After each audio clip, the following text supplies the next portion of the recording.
ભુજના સેવાના ભેખધારી 5-7 મિત્રોને વિચાર આવ્યો કે પાગલોની સેવા કરવા કોઈ તૈયાર થતું નથી, તો આપણા ગ્રુપે આવું કાર્ય કરવું અને એ વિચારને મૂર્તિમંત કરવા એક રિક્ષા સાથે સેવા શરૂ કરી અને આજે આ માનવજ્યોત રજિસ્ટર્ડ ટ્રસ્ટ બનીને માનવતાની સુવાસ ફેલાવી રહ્યું છે। ભુજની માનવજ્યોત સંસ્થા દ્વારા ઝૂંપડા અને ભૂંગામાં રહેતા ગરીબ પરિવારોને ઠંડી સામે રક્ષણ આપવા ગરમ ધાબળાનું વિતરણ કરવામાં આવ્યું હતું। ખાસ કરીને શિયાળાની ઠંડીની ઋતુ શરૂ થઈ ગઈ છે, ત્યારે આ પરિસ્થિતિમાં ઠંડીથી લોકોને રક્ષણ મળે તે માટે દાતાઓના સહયોગથી ભુજની માનવજ્યોત સંસ્થા દ્વારા જરૂરતમંદ લોકોને ધાબળા વિતરણ કરવામાં આવી રહ્યું છે।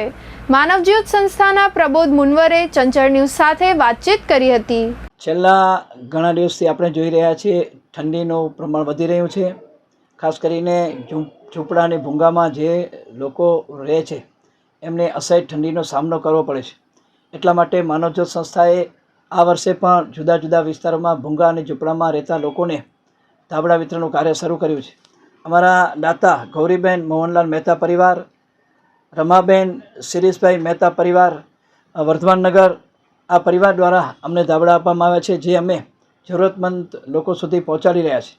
ખાસ કરીને મારી દાતાશ્રીઓને અપીલ છે કે માનવજ્યોત સંસ્થા છેલ્લા 20 વર્ષથી ભુજ શહેરના જુદા જુદા વિસ્તારોમાં અને ગ્રામ્ય વિસ્તારમાં પણ અમે લોકો પહોંચી જઈ અને આવા જે લોકો ભૂંગા ઝૂંપડામાં રહે છે, જેમને ઠંડીમાં ઓઢવા માટે બ્લેન્કેટ અથવા ધાબળાની જરૂર છે, તો આવા લોકોને બ્લેન્કેટ ધાબળા મળે એ માટે હજુ પણ અમને વધારે ધાબળાની જરૂર છે, જેથી અમે વધારે વિસ્તારોમાં પહોંચી જઈ અને આવા લોકોને ઠંડી સામે રક્ષણ આપી શકીએ।